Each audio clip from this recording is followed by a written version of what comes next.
is a chemist mixes 12 liters of a solution that is 45% acid with 8 liters of a solution that is 70% acid. What percent of acid is the mixture? It's really tempting to want to add your percents together and say that's the percent of the mixture. But we can tell, looking at this case, 70 plus 45 is 115%. Can we have a mixture that's 115% acid? That doesn't make sense. So we can tell that that's not going to work, and it doesn't work. We need to set up a chart just like we did for the other. This time we have the solution we started with, so solution 1, plus the solution we added, solution 2, and then the final mixture. All of these acid problems are going to be set up basically the same way. We're talking about the percent of acid, so percent acid. We're talking about an amount. And if you multiply the percent of the acid times the amount, you're going to get of liquid. You're going to get the amount of acid. If I say I have 10 liters of something and it's 20% acid, then to figure out how much acid, I do 10 times 0.2, which is 2. So it would be 2 liters of acid. We're going to use that process here. Solution 1, we have 12 liters, and it says it's 45% acid. So we're going to change that to a decimal, 0.45. With 8 liters of a mixture, so 8, that's 70% acid, so 0.7. And then we're going to talk about the final mixture. We want to know what the percent of acid is for the mixture, so that's X. We know the amount because we add 8 liters to 12 liters, which is 20 liters. Okay. And now I can multiply. I want to do 45% of 12 is 5.4. 70% of 8 is 5.6.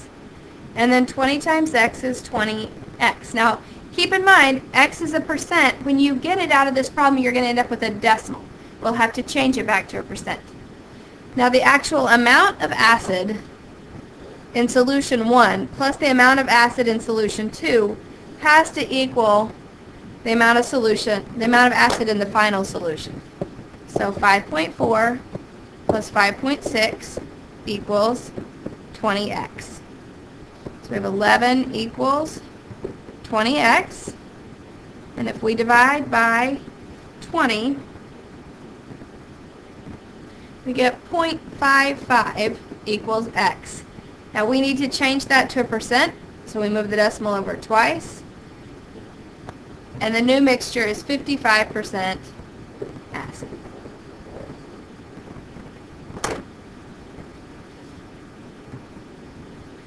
Alright, how many milliliters of water must be added to 60 milliliters of a 15% iodine solution in order to dilute it to a 10% iodine solution? So let's start with our table, and the idea is basically the same, but instead of percent acid for this one, we have percent iodine.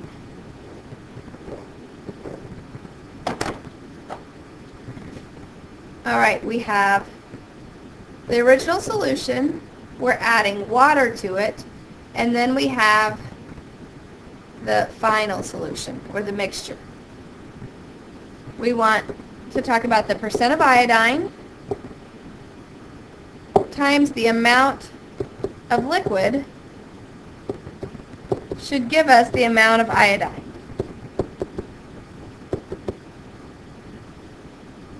Now solution 1 says you're adding water to 60 milliliters of a 15% iodine solution. So the percent is 0.15.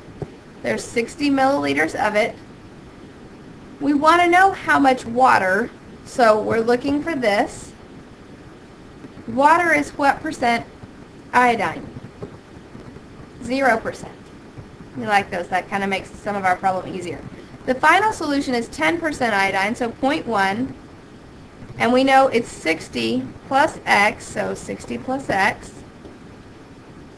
And then we multiply to get our pieces. 15% of 60 is 9. 0 times x is 0. And 0.1 times 60 plus x is 6 plus 0.1x. Now I know that this iodine in the first two that we mixed together has to equal the iodine in the last one. So 9 plus 0 has to equal 6 plus 0.1x. We go ahead and solve, so we get 3 equals 0.1x. If I divide by 0.1, you might want to come over here just to think through your decimals. This decimal moves over once, this one moves over once, so it's going to be 30. You may have shorter tricks for that, and that's just fine, but that's the math behind it. So x equals 30, and that represented the water. Is that what we asked for? It says how many milliliters of water must be added. So it's 30 milliliters of water.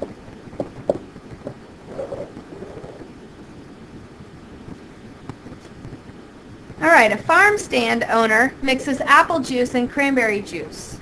How much should he charge if he mixes 8 liters of apple juice selling for 45 cents a liter with 10 liters of cranberry juice selling for $1.08 a liter? There's a lot of information there. That's why we want to use these tables. They help us straighten it all out. He's mixing apple juice with cranberry juice to get a mixture.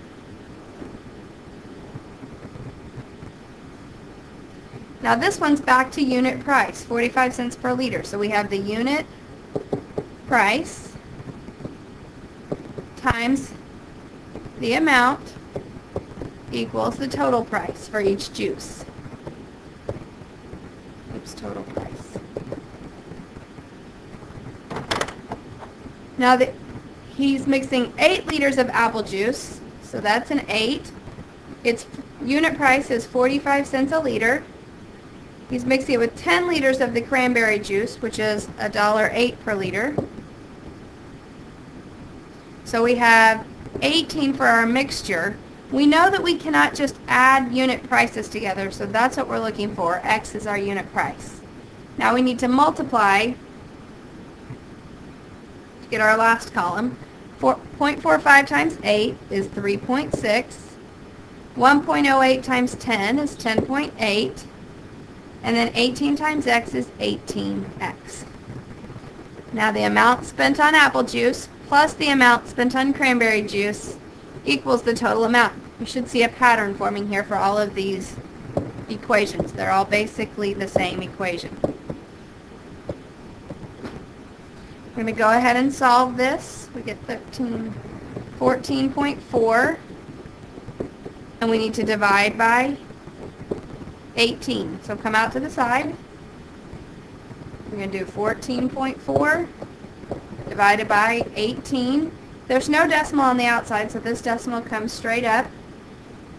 I would estimate 18 is close to 20, and 2 goes into 14 7 times. So I would try 18 times 7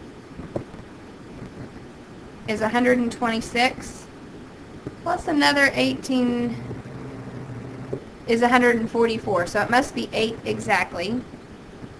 4, 6, and 14, yes. So x equals 0.8, and since this is money, x equals 80 cents. So x is 80 cents, so he should be, that's the unit price on that. And it says how much should he charge if he mixes all of that together. And so we want to actually do 18 times 80 cents.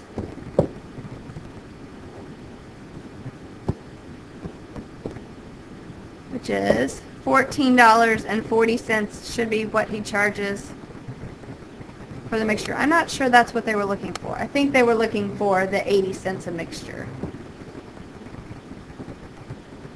So it's 80 cents per liter.